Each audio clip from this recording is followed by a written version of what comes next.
Pod Candy! A podcast about cults, crimes, and killers.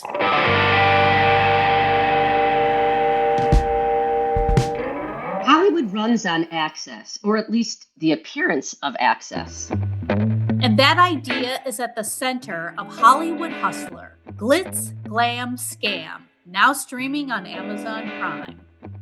The documentary follows Zach Horowitz, an aspiring actor who wasn't breaking through in Hollywood. Instead of success on screen, he built a different story, one that positioned him as a powerful industry insider. Horowitz claimed he had exclusive foreign film distribution deals and strong connections to major studios and streaming platforms. Netflix, Amazon, international buyers, names that sounded credible and discouraged questions. Using that narrative, he convinced friends, producers, and investors to pour millions of dollars into what he described as low-risk, high-return film investments.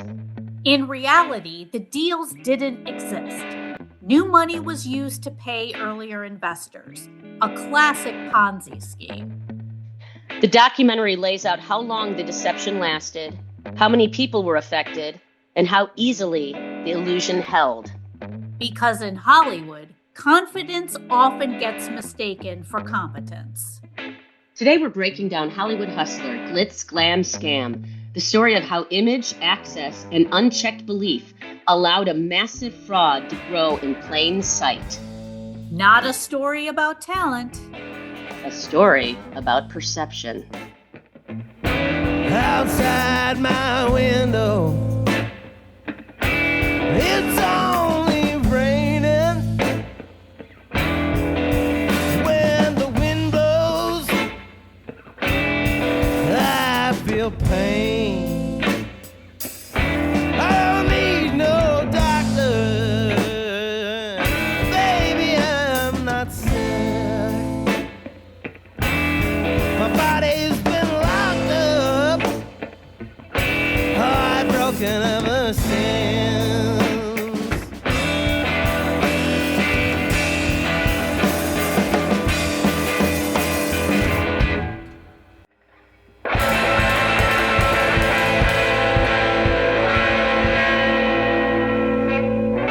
Oh, Well, I have Yeah. to say, as I was watching this, mm-hmm.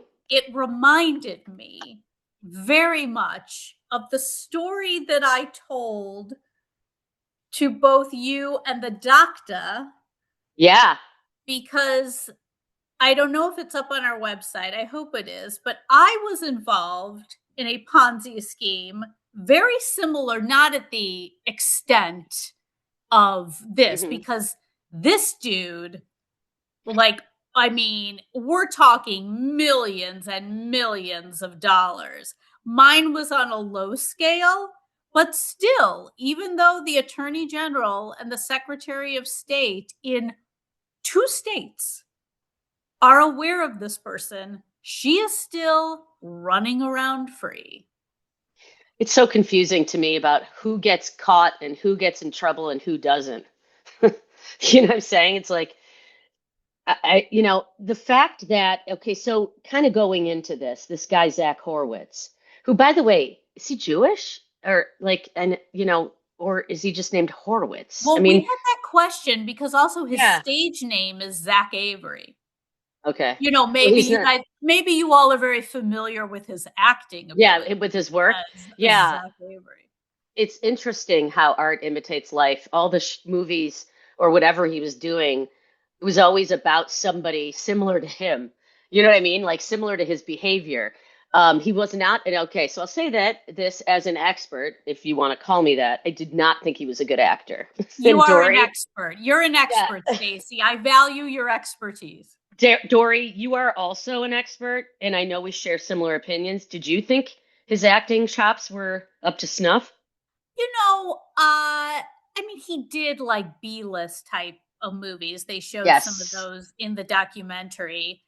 I'm going to be honest. I wasn't like, oh my gosh, this guy is like the worst actor in the world, but as I think I told you, yeah, like his acting was like whatever, but Hmm. it's amazing how crafty people are. Like I'm honestly astounded. This dude is young. This Zach guy, he started scamming people just like my former college roommate, everybody scammed early. They start early and they border on the line of legal and illegal, and that's how they get away with a lot of this. Exactly. They're teetering on that line. And that's a lot of people do that. A lot of people do that in, in divorces and relationships and following the MSA and, following the contract, if you want to call it that. They just sort of like do everything but or get to that line where it's just very fuzzy.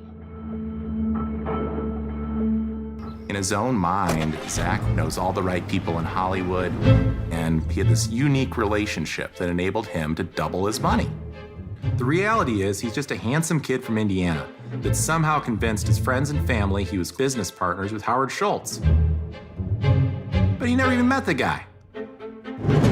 This was always a fraudulent business from the start. There were never any deals with HBO, never any deals with Netflix. Everything had to be this ruse from the start.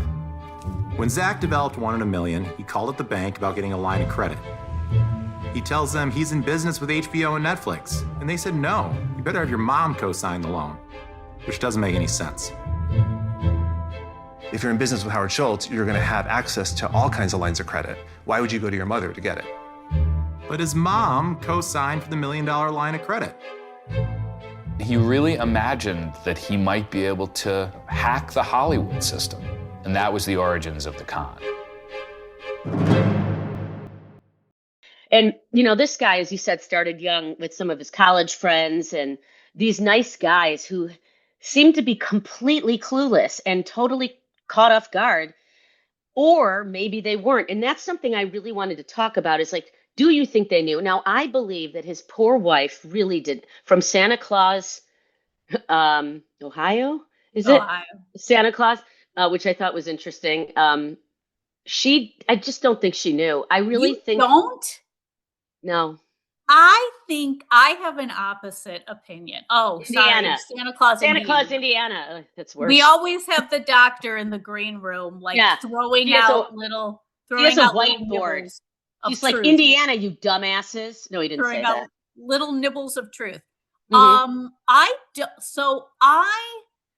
In these situations, I think that people turn a blind eye. I think that they are that they know something's up because her lifestyle was so unbelievable. Oh my God. Money was just pouring in. Yes. So my feeling is, just like the friends, I feel like they did know that this is, if it's too good to be true, it's too good to be true. Exactly. Also, while my scam was going on, when I was being scammed as well, I remember going, this is too good to be true. And we don't listen to our guts sometimes. Yeah. So I think they did. I think that they did know. I don't think they knew the extent of it. So there were the two companies, right? There was the One in a Million, and then there was the JJMT. So there's like the finance side of it, and then there was like the video distribution side of it. But I think we have to go back to, we have a Chicago connection with Zach because he opened a juice store probably like off of the Mag Mile. That was his first thing, where he opened with the inclination that the Starbucks dude, Howard Schwartz, is that his name, was investing money into a little rinky-dink juice bar where Zach was paying his friends six-figure incomes to run a small juice bar for 3 months. Scam. It has to be maybe it was some money laundering. Like what was that? Where was money running through there? Like the I'm mom. not suggesting that. Just like maybe like he did get money from his mother, right? And the stepfather. And the he mother. started funneling that as his first, those Ponzi schemes are, you have to always have more and more people buying into it for you to pay off Paul to pay Peter. So you're exactly. always bringing in lots of new investors. You got to keep bringing it in. So when it goes out, you got to get more in. The way a Ponzi scheme works is the Ponzi schemer just takes money from new investors to pay off old investors.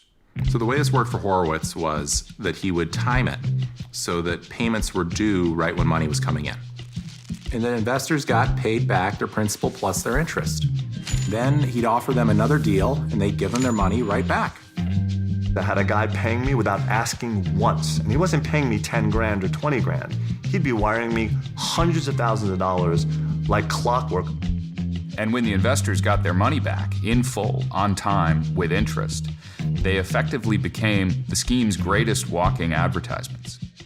And I think we quickly came to the realization, based on the consistency of the return, that we were going to just reinvest the money. No money ever came in from HBO, Netflix, Sony. It was all just money coming from other investors. If anybody did that due diligence and called HBO, you ever heard of Zach Horowitz? Ponzi scheme over. Nobody made that call. But if you're bros with somebody, you're gonna start from a position of trust. And then once you're deeper in, then you ask for some proof, then he fakes something and forges something and it pacifies you a bit. And because there were some real movies done with Gustavo, he had real paperwork that looked like a real movie distribution deal. He was able to take those real contracts and Photoshop them with the name of whatever fake movie he wanted. It was very helpful to Zach that, frankly, nobody really understands how the movie business works.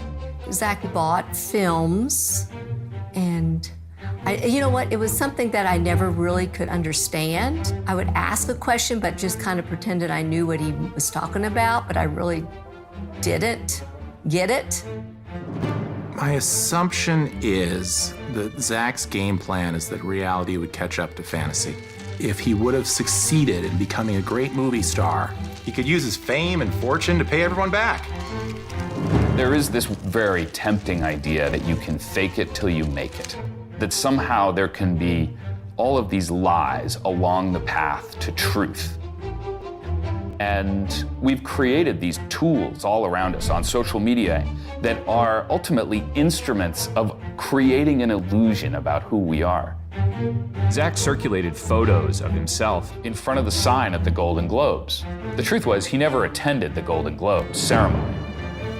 Nobody really talks about this, but you can just rent a hotel room, put on a tuxedo, and walk around. And as far as the world knows, you were at the Golden Globes. And I mean, weren't people noticing that they weren't getting like returns but they were initially. They were making tons of returns on investment. Then didn't it slow down? Yeah, but that's what happened with my scam too. So initially for a year, she made us pay up front, thousands of dollars through credit cards. Like hers was a credit card scam. And she had done it before and gone to court for it. So I don't want to sway too much off topic, but honestly, this documentary resonated with me a lot. So, but she, so we all had to pay a lot up front, and then you're always lagging on either the payments or the credit card until more people keep coming in. He had some of his friends, right? Like get their parents involved. I remember saying, oh my gosh, I'm going to get my dad involved. Thank God he never did this. Can you imagine if you drained your dad of all his money or whatever? Michael Goldman would have been furious. I have like some facts next to me just because I wanted to make sure I could go back and look at some stuff. But this guy was also not only that, but and we'll talk about the psychology behind this, but these fake text messages and these fake meetings and fake people that he knew, people he never met, ever. And I mean, this takes a lot, and making up phone numbers and making up text threads and all this stuff. It seems like his talent could be used toward, like Catch Me If You Can, like what's his name, forging checks. It's like, do it for good. Do something. I mean, $650 million. Yeah, and he loved he idolized the Wolf of Wall Street guy. Again, Right, the scammer. Another Leo DiCaprio. Right, but the real guy. I mean, yeah, the real guy. But like you said, use it for good, not for evil, because this guy, to be honest, he's kind of a genius. Like, yeah, he has to be. Like, he could have used, and I think when he went to prison, he was only like 34, 35 years old. Like he's like 39 now. Yeah, so like 35, I think, when he went to prison. He's a young dude. Like he was a young, but think about that, Stacey, what he could have done maybe, but I think his driving force was he really wanted to be in movies. He wanted to be like a movie star. And that's what he wanted. And he was just a constant liar, a pathological liar that, like you said, created these texts and emails from like the head of Starbucks. Like his wife thought that she invited, like, quote unquote, the CEO of Starbucks to her wedding, not knowing that she was inviting Zach, because Zach was the one who had an app that was responding these texts. This is maniacal to me. It's maniacal. It's Horowitz founded the firm in 2013 and told investors it was buying foreign distribution rights to Hollywood films and reselling them to Netflix and HBO in Latin America. And then to back up the pitch, he mailed glossy annual reports and even bottles of Johnny Walker Blue Label Scotch. I mean, he really, and this is one of the biggest Ponzi schemes in Hollywood history. Right, next to Madoff, right? Next to Madoff, and isn't he in New York? Yeah. I mean, slick paperwork. I mean, really, really pulling the wool over everybody's eyes. But there's a part of me that thinks that he believed himself, like he believed it.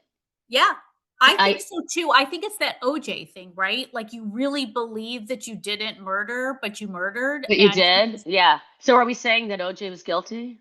Allegedly? I mean, except for Jody Goldman, my mother, who was the one person who always believed that OJ, yes, she believed back in the day.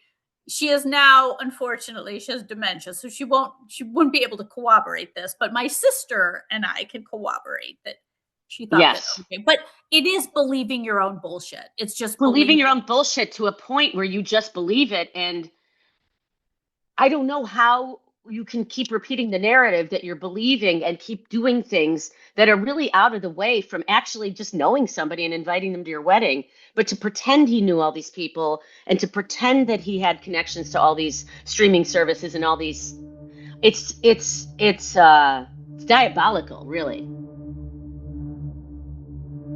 One of the more amazing details of his scheme was that he mastered the use of an app that allowed him to create text messages to arrive at precisely the right moment from whoever he wanted it to be from. One time we were in bed and he gets a text from Howard Schultz. All right, we're here. Time to get up. And I was like, babe, just don't answer. Zach got out of the bed and he started pacing the room. And he started screaming, "They control me! I'm so sick of them controlling me!" And then he went out with them. He's like, I have to go. And then I got a text from Howard Schultz. Don't tarnish his career. He could build the illusion of an entire relationship by just showing his phone to somebody. And all of a sudden, that would be lodged indelibly in their memory. He'd pull out his phone and show me live text from Howard Schultz. He'd show me his response, and then he'd show me Howard Schultz's response, 5 minutes later. He was like, "Oh, Howie," to call him Howie. He would find little bits of language from Howard Schultz's books or the speeches he gave. And so he would graft that kind of inspirational language, and it got people to do things that they might not have otherwise done. His whole life was a lie. Yeah, I mean, his he was whole also life. cheating on his wife from Christmas, Indiana, not Ohio, as Dr. John threw Santa Claus. Santa Claus. The fact that he had like basically a woman in every port. In the documentary, you know, there was Bex, his number one gal, who truly seems absolutely in love with him, and the two of them maybe are still together even though he's in prison. Zach has a way of not only making eye contact with you, but holding it and then leaning in and engaging with you. And I think that's how he would just put a spell on everybody. I have not been in love with anyone since. It's hard. He set the bar high. He was a super gentleman. He would always encourage me to follow my dreams and to continue to make music. And he's like, you gotta get out there. Like, people gotta see you. And I knew that he was in Hollywood and he was obviously doing well. So I was like, well, come on, Zach, like, hook it up. Like, what's up? And then he would always shy away. I had no idea what was going on behind the scenes that could have been stressing him out, or his secret family and his secret life that he had without me. I figured he was like a playboy, but I never thought he was married. He never wore a ring. And when you meet someone that young, you're not thinking they're married. I thought that he was just always stressed out from being on the road and doing his acting stuff. So he wanted to come to Vegas and just like go crazy. Like just go crazy and go wild and have fun. Do you think he paid for her tits? I think she paid for her own. I think her tits women are huge. Doing it for themselves. She's doing a good job, actually. She's got some business that she's got going on there. Yeah, she has a lot of stripping, businesses, but kudos to her for literally, like, she doesn't seem to sweat it. No. But I think also too, like, you know, you alluded to this too, like the people that were interviewed for this documentary. There was like a guy from a cannabis business, another guy, like these were like true business people. Yeah. These were not, and I always questioned that about myself. And then when I met all the other people that were scammed by the person that we were scammed by, you think like everybody's an idiot, but we're all like, no, it's because this person is so convincing and they have an answer for every single question that you have. Early on, I was like, no, this sounds like a scam. And it was always like, I am insulted that you would even think that this is a scam. So like, I question myself, you know, right. Like that's the whole point of it. That's a grifting thing where you just like, you know, you think everybody's a hater that doesn't want to believe you. Instead of being just having cognitive thinking, they want you to not think and not listen to your gut. And so they go into this, how could you insult me? You're a hater. No, I'm just listening to my gut. Something is telling me, and is why I'm asking you if this is a scam. That was your gut telling you that. I love how Stacey is pointing to her vagina as she is. I can tell under your table that you are literally like, that's where the gut is, ladies. The gut it is in your nether region. Follow your gut. Yes, it's near the vulva. I'm just kidding. But you know what I'm saying? It's like those feelings you have when you question somebody in any capacity, whether it's that multi-level marketing or investing or something, when you ask a question because something in you tells you, I don't feel right, the person will always come back at you that there's something wrong with you. 100%. So, I mean, yeah. I think we need to bring in the doctor. I think we're ready. He's sweating. Yeah, he is sweating. I do want to find out about like his perception of the people that were so involved in this. Like you have your view, Stacey, that you don't think they really knew. And my view is I think a lot of them knew enough and just didn't want to accept it. So let's bring out from the nether regions of the green room, and maybe he'll show where his gut is as well.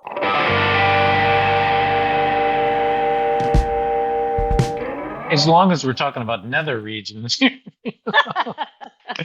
I was sweating. You both said I was sweating in the green room. It's because cookies with oatmeal and nuts in them, that is wrong. I'm so sorry, Dori, that we made such a huge mistake. We will not send those anymore. Oatmeal and nuts and cookies. I don't know. I don't like nuts in my cookies. I don't like. I'm in a sour mood because of this. I don't either. We're three people who don't like nut fans in the cookies. Audience, if you're going to send us anything, don't let it. Give me a carrot cake, but no nuts, please. Thank you. Nuts. Buy us a coffee. Buyusacoffee.com. Buyusacoffee.com. But buymeacoffee.com. I am sweating in all honesty because you both are so, how should I say this, seductive, teasing, and I was just chomping at the bit to talk about the points that you brought up. But first, as always, I like to start and say that I thought this was a well-made documentary. I think it was one of the best documentaries. It grew on me. I loved it. I loved it. I'm glad you recommended it, Dori. Yeah, I really loved it. And so you left off by talking about these colleagues, the friends of his. And I think my revelation on this, I'm sure you'll agree, is that why were these guys following him? But you got to go back to the scenes in the documentary with their college buddies and they're drinking and they're smoking pot and all this stuff and they T-shirts on. And if you look at them, they're all the same type of people, including Zach. So why did they believe in him? Why did they continue to hang with him when this stuff was going sour, etc.? They all share the same value system.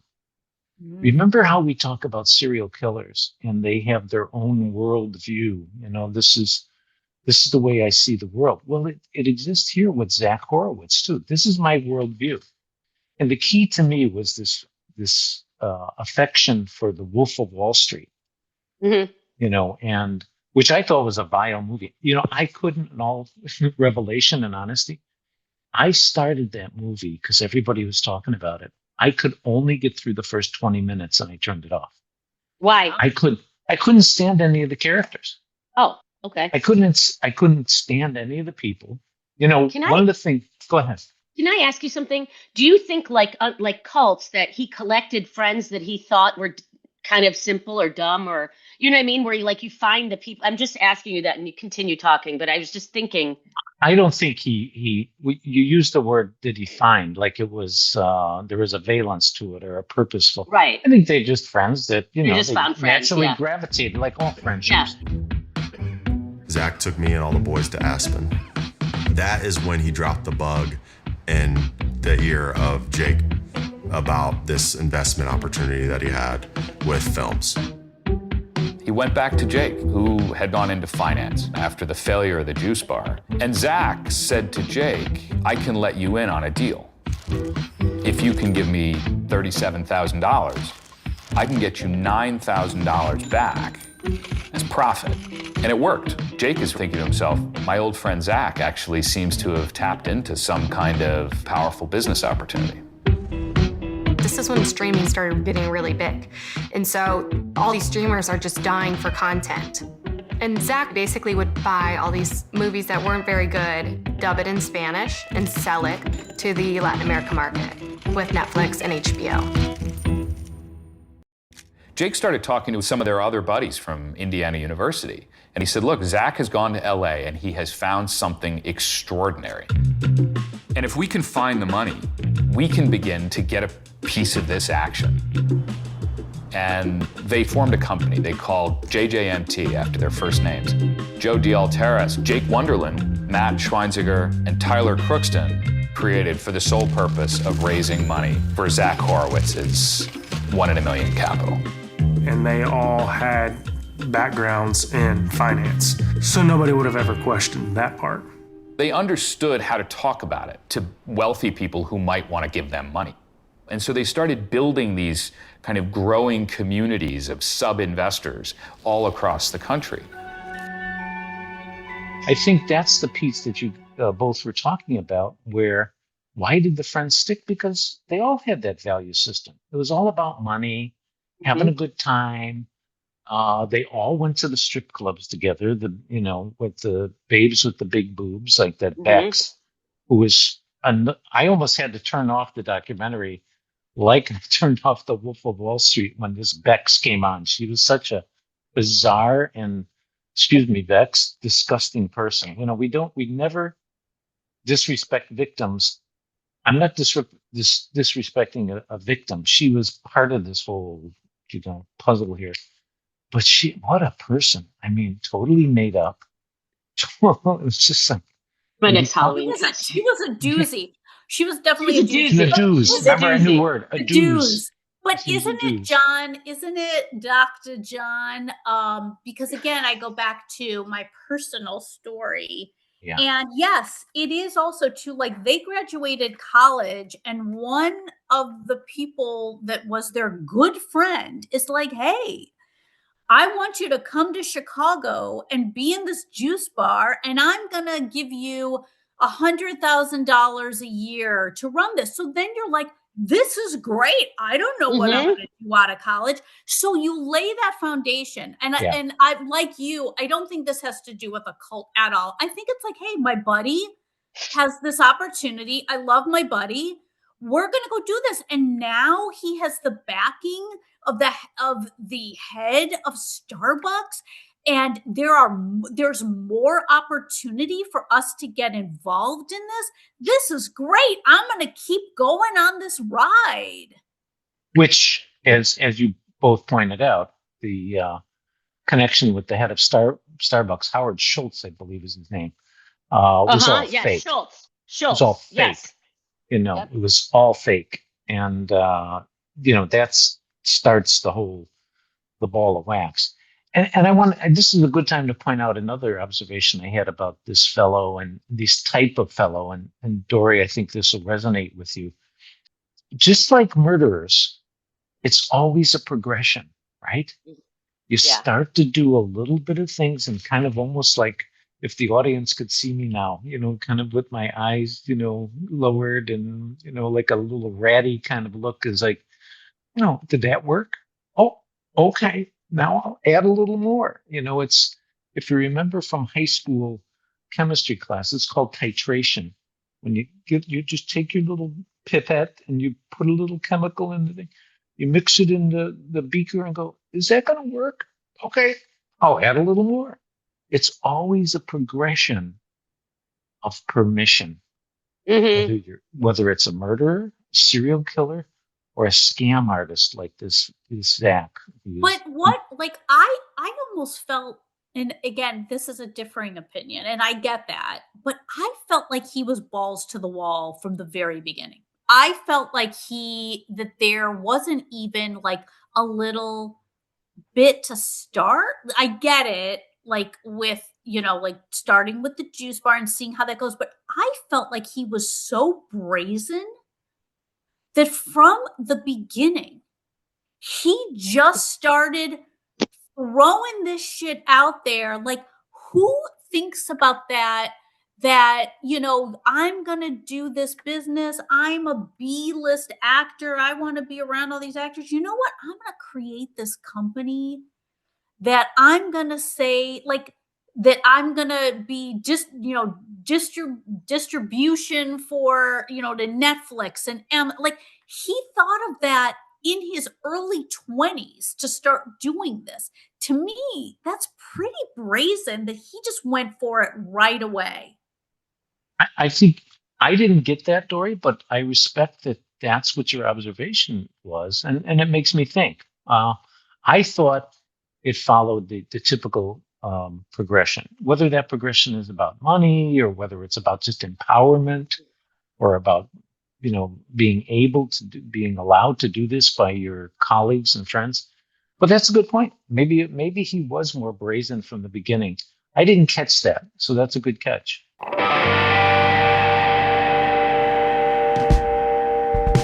Why do you think and I know Stacey probably has these questions, but like, why would somebody like a Zach Horowitz even want to be married and then he had kids? Like he I mean, one would assume he knew this girl, his wife from college. They were college sweethearts. Was there any truth to somebody like this? Well, I think, first of all, that's an outstanding question. One that I Yes. didn't think of while I didn't either, actually. watching the documentary. But I think I have an answer. It projects that He's normal. perception of normality. Mhm. And look at, I'm just a regular, Married guy with kids. upstanding guy with kids. Mhm. And of all the people he was surrounded by, she was the best looking and the most normal. She was beautiful. A beautiful woman he marries. Beautiful. He's got great looking kids. Yeah, Where adorable. everybody around him was just kind of scummy looking and, kind of, unattractive in many ways. But I think it's that sense of, I'm just a normal guy, and I have normal values like everybody else. Hidden beneath is the real demon here, He's not. I don't think he I don't think he might have said he loved her, but she was in love with him, his wife. Yeah. And well, look at the life that he gave her. I mean, this girl from, as you point out, Santa Claus, or was it Christmas? No, Santa Claus. Santa Claus. Where Santa Claus is from, I looked it up. It's not Christmas, Ohio. It's Santa Claus, Indiana. Yeah. Dori and I are going on a road trip. Well, I actually know that, and I'm, people are going to think I'm a big sports guy. I'm not.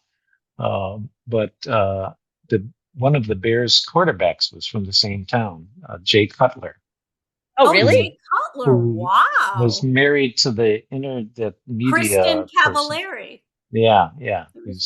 That's another show right there. Wow. You know who I really appreciated were the wife's parents. I thought that they seemed like good people. Very nice. Solid. Yeah. Right? Yeah. Like they I helped. did. I agree. But like here, like again with like this is why with the wife, like your husband is constantly traveling. Like little did she know he was going to Vegas to bone Bex and other women. But like you're alone a lot. Yes, you have the money. So again, I think like, well, it's the money. I like the money. I like our life. How much do I question this life? Yeah. I mean, I think maybe you do turn up. I still believe that she really didn't know. But I also agree that she loved the lifestyle and maybe she just didn't want to go there. Maybe she just blocked that part of it. So hard to say, I tend to agree with you, Stacey. I don't think she really knew. She seemed really disconnected from stuff. Now maybe she's just messed up, but. And Dori, I'm sure he sold to her that this is my job, right? I have to travel a lot in order to make these big deals and pursue my Hollywood career, etc.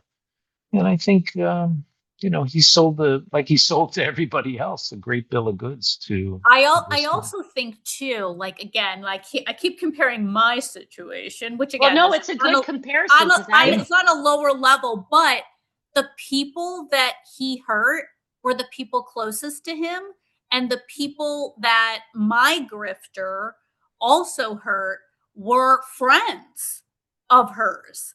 So like you really don't give a shit. You really want, and it's all about the money and maybe a little bit of the thrill of like, I'm getting away with all of this. There's like, that progression I talked to. There's the progression. So yes. There's the progression I talked about. Yeah, I'm getting away with this. Okay, so a little more. Look at that's where I was getting progression out of this. And like you pointed out so well, his wife, his fiance at the time, invites Howard Schultz to the wedding. When does he go, well, don't do that, honey? Yeah, yeah. I mean, he just went through with it. Yeah. This says to show the progression, he began by betraying the trust of his own friends, people who lowered their guard because they could not possibly imagine that someone they had known for years would unflinchingly swindle them and their families out of their life savings. And the scheme impacted over 250 investors. That's so many people. I thought at the end of the documentary they said 586 people invested in the Ponzi. That might be it. It says over, and this might be an old Wikipedia thing, but he went to jail in 2021. Yeah, $200 million is still missing. I do know that.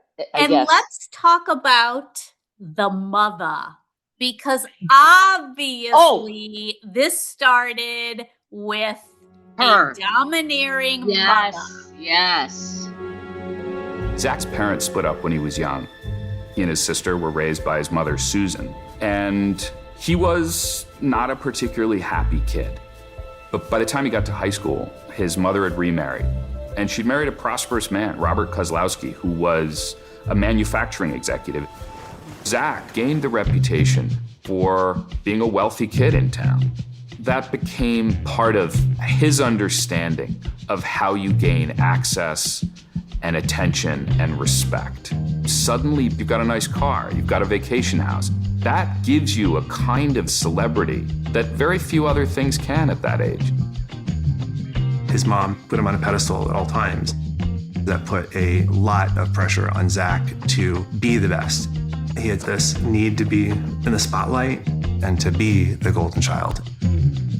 Zach came to believe his stepfather was a sort of model, that he could be a success in business, just like him.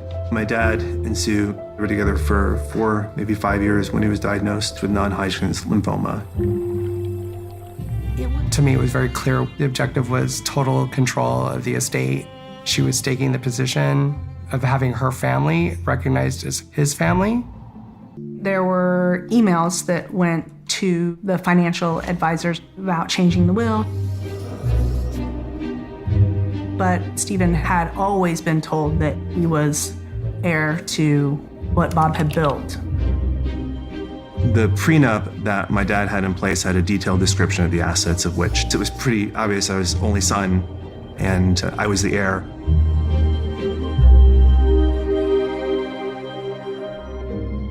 The night of his father's passing, Sue called a family meeting and she read from a handwritten piece of paper Bob's estate and wishes. When I left that meeting, I told Stephen, that is the weirdest thing I've ever seen. It was all written by hand, and I thought, an estate this size, that's just not how it would be done. According to what was filed in court, Sue Kozlowski's lawyers said, no, this is a case of an ordinary example of somebody rewriting their will after being remarried. They said that this allegation was false and distorted. And then eventually they reached a confidential settlement. And we don't know what's in that settlement. If you put the truth in front of her, Sue was very good at making it that's not really how you saw it. I guess you call that gaslighting today. Can I make a statement? Yes. This is going to sound almost sophomoric. It's a nice big word. Mm-hmm. But as long as I'm in this career, the old adage applies, the apple doesn't fall far from the tree. And this comes to roost or to flower in this documentary. Yeah. It wasn't until the end, towards the end, where they revealed how manipulative, how gold digging his mother was. And you guys can talk more about it than I probably remember, but she was on a lower level, just like her son. Yeah, I mean, I also, somebody implied in the documentary that she might have forged the signature of, I don't remember what it was about, what this forged signature was about. Maybe a check. His will. Or I think it was her second husband's will. she made up some handwritten thing when he was dying or he was even dead and forged his signature on his will. But she also forged something else. She also did the call. That's, I think, what you were it's the talking call. about, Stacey. The call. The call. Yes, the call. That it was his mom. To confirm. Yes. That the business dealings were legit. Legit, yes. Right. So she we don't know if believe it's that. the mom. Can you explain that more for the audience? Can you go through that? Yeah, Dori, you explain it. Well, I don't remember the actual, it was towards the end, right? It was, yes, it was. I think it was like confirming, I don't know if it was the distribution deal. Yeah.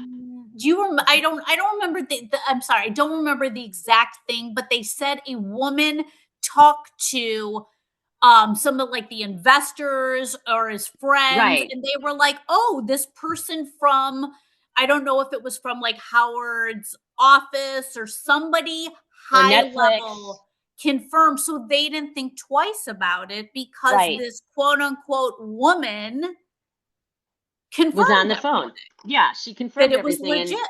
Yeah, and so somebody said that they, thought it might be the mother. I couldn't think of anybody else that would do that. So let's just say allegedly, but the mother was a typical, not exactly like Ed Gein's mom, obviously, but like the typical controlling, my son is the center of everything, propping him up, creating a narcissistic situation with him. And, she seemed, it just seemed weird. And, this new husband that she had, I don't know anything about his dad from the past, I don't think. But this new husband, his son was very upset that his father was being manipulated by, and then he was sick. And, so it's just upsetting for a family that goes into a marriage and then has to deal, you know what I mean? After maybe their mother or father dies, that their father or mother marries some asshole and then fucks up their life and takes their money. She seemed very similar. Yes. Just to clarify for the audience. So the way I read it or listened to it, shall I say, is that her second husband, who was very, very wealthy, did not leave a lot, if any, for Zach's mom in his will. And that's where her major manipulation, I think criminal manipulation, she forged things and tried to convince the children of this fella that she should deserve, I think the majority of his wealth. Poor kid. And she was also keeping the gifts from his biological son, and his partner were sending things while his dad was ill, and they found them all. Like she had never given in to him. Nope. They found a whole room of unwrapped gift and unopened cards that his father got from his natural biological children on Father's Day, birthdays, holidays. And she put them away and hid them from him. I mean, who does that? That's like an isolation thing, so that you can isolate, it's like a cult thing. It's like isolating the person and making them think nobody's contacting them. They have no friends and there's nobody, your kids don't even contact you. I haven't gotten anything for Father's Day. Well, your kids, it's like a way to, manipulate That's how they somebody. are. That's how they are. Yeah. Yeah. Look at how your kids are. Before. But my boy calls you on every holiday, and he's just, Yeah. Isn't it terrible that money? It really is true that money is the root of all evil. Like it is absolutely. You just follow the money in so many situations, and that the mother obviously was led by money. Then you have the son, Zach, who was led by money, and then Zach. Zach also too had a substance abuse problem as well. And, maybe even like a rage problem too. But the money really does turn people dirty. Again, from my experience as well, somebody who I went to college with, who was my roommate, to be some grifter, to like literally take all of our money, her friend's money. It's so weird. And Dr. John, maybe you can speak to that. Like, is I always, I really wonder this, like, is it innate? And I know you say the progression, is it that people like my college roommate who I thought was a really nice person, and it turns out she's literally a low-level grifter. I just want to know if it's something that, like, It's inherent. Like, where do they get it from? Like, what is Well- it? Is it that they so want money, or they get a taste of it and then they suddenly become so evil? Or they don't think they're doing a bad job. They think there were times when she would say to me, "I'm helping you. I helped you." Oh, and I was God. like, "What the fuck are you talking about? You took all my money." Well, Right. I think there's two things important to understand that's at play here. One is a possible mental illness in these people that they're sociopathic. They use people. They have no conscience about using people for their own gain. They don't follow social rules. We see that all over in this Zach Horowitz case here. He broke the rules of marriage and all kinds of rules that he broke socially, let alone monetarily. So that's one thing. There's a mental illness involved of sociopathic behavior. And the second thing is our society. We live in a very impulsive, greedy society, and capitalism is based on that. The money is. I hate Power. to use. Yeah, I was going to hate to use that word because I don't believe that. I don't believe money is powerful. That doesn't impress me. I guess it's an illusion. Yeah, power is something. Power to me is someone who's intellectual, who's who's knowledgeable and who's a leader, not because they have a big But in our pocketbook. country right now, it is very much power is money. Like, money Power is money. Power. Look at I hate to bring this up because That's how you get away with stuff. a future episode, but look at the Epstein case. There's a lot of similarities between the Epstein case and the Zach Horowitz. I think I listen to material and content about the Epstein case on a daily basis. There's something wrong with me. I'm interested in it as well. I mean, it's just a I'm fascinating very case. interested in it. Because I just find it. It's a Zach Horowitz Ponzi scheme to a level that's unbelievable. It's just cruelty. unbelievable. And also that also begs to ask too, the people knew about this. Like, some people, they're all horrendous, but like there probably were some people who didn't engage in the actual acts of raping and, molesting children, but they knew about it. Yeah. And he was a big donor initially to the Democratic Party, and then was a donor, for like Trump and, everything. So it's like people knew what was going on, but just like in the Zach Horowitz thing, most of them said not one word until the shit hits the fan, right? And then now they're all covering their asses. Well, it was clearly pointed out in the documentary in the one friend interview. He said, well, probably was something going, but he was my friend. I wasn't going to say anything. Yeah, we were all suspicious, but he was a buddy. That's wrong, people. Audience, that's wrong. If somebody's doing something wrong, buddy or not buddy, we have a convoluted sense of help in our world. We often, and this is where the term enabling comes in a lot of disorders and a lot of conditions like substance abuse, etc. We enable people by thinking, well, it's my buddy. I'm going to help him by not saying anything. Whereas we have to turn that dial back in our heads and go, is that really helping to allow this guy to continue? Look at, if any of Zach's friends is listening to our program, look at how you helped him. He's in jail now. He's in jail. You could have helped him along the way by going, Zach. You know how often you tell me this exact thing? Yeah. I mean, you're right. I mean, you have to let people go to help them. Yes. As opposed to holding on to them and hoping or, that things will trying change. to save them, Trying to save But them a or lot of them spare too, their feelings. A lot of them too, in this instance, were getting something out of it. Like True. they were making money. They were going on these amazing trips. They were, getting cars and women and drugs. And so it's also that too, that like, well, yeah, this is probably not on the upper level, but I'm living a lifestyle that's so cool. And it's fun. At one point, Zach chartered a jet to bring Jake and his friends down to Miami. We had a mansion on the water. It's like a 120-foot yacht.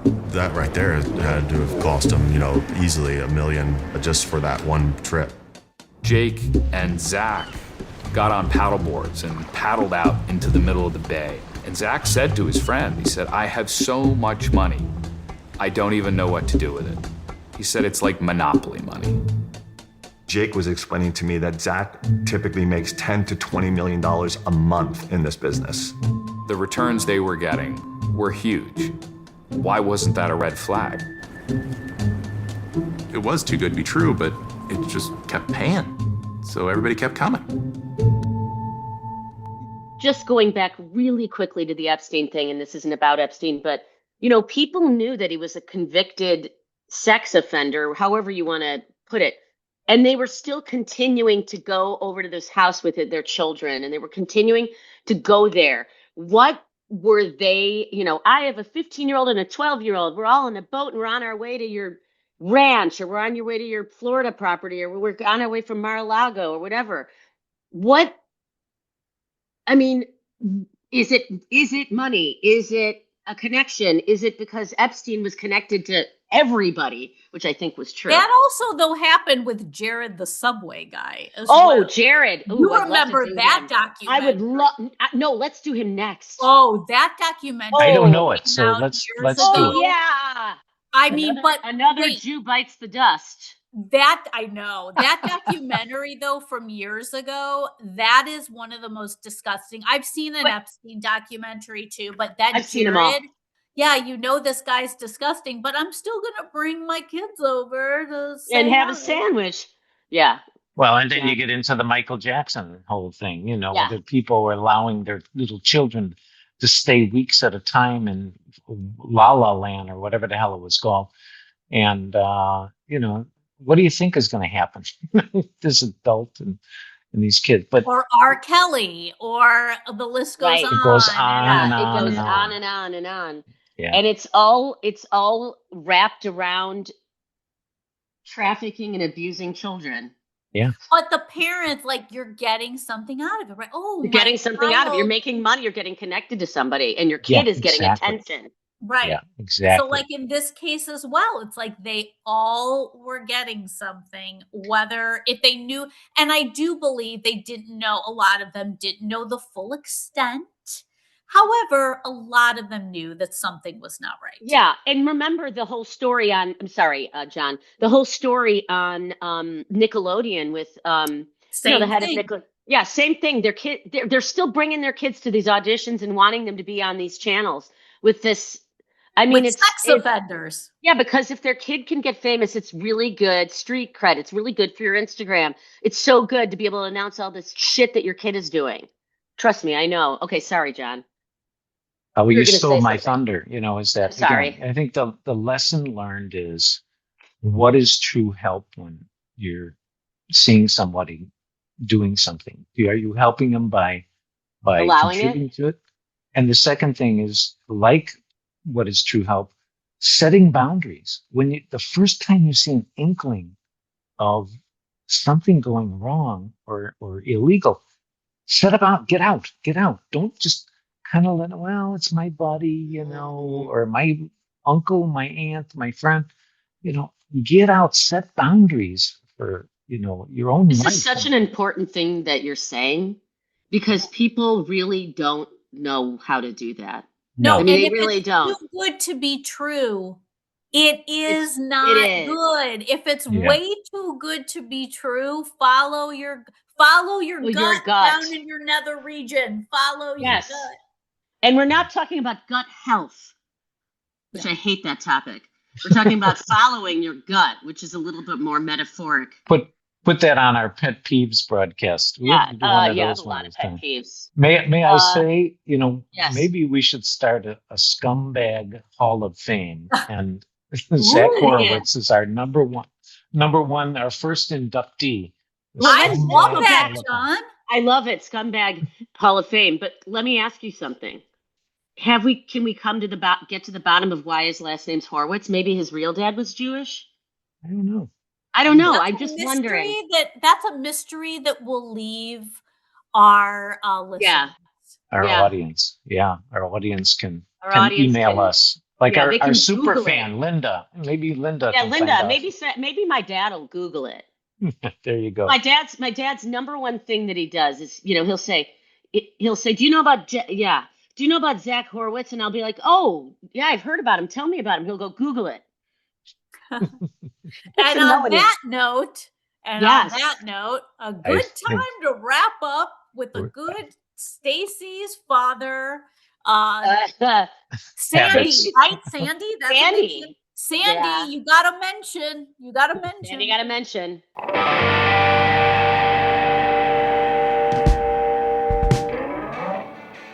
Thank you to everyone for listening. Our next episode is the thrilling HBO Max's Murder in Glitterball City. Our theme music is written and performed by Midnight Current, and you can hear more from them on SoundCloud. Please visit podcandypodcast.com to learn more about us and listen to all of our episodes, or on Apple Podcasts, Spotify, or wherever you get your podcasts. Thanks so much. If you love our podcast, consider donating any amount to buymeacoffee.com/podcandy. Every bit helps us keep creating the true crime, cult, and pop culture stories you can't stop listening to. So people can buy us a cup of coffee? Pod Candy!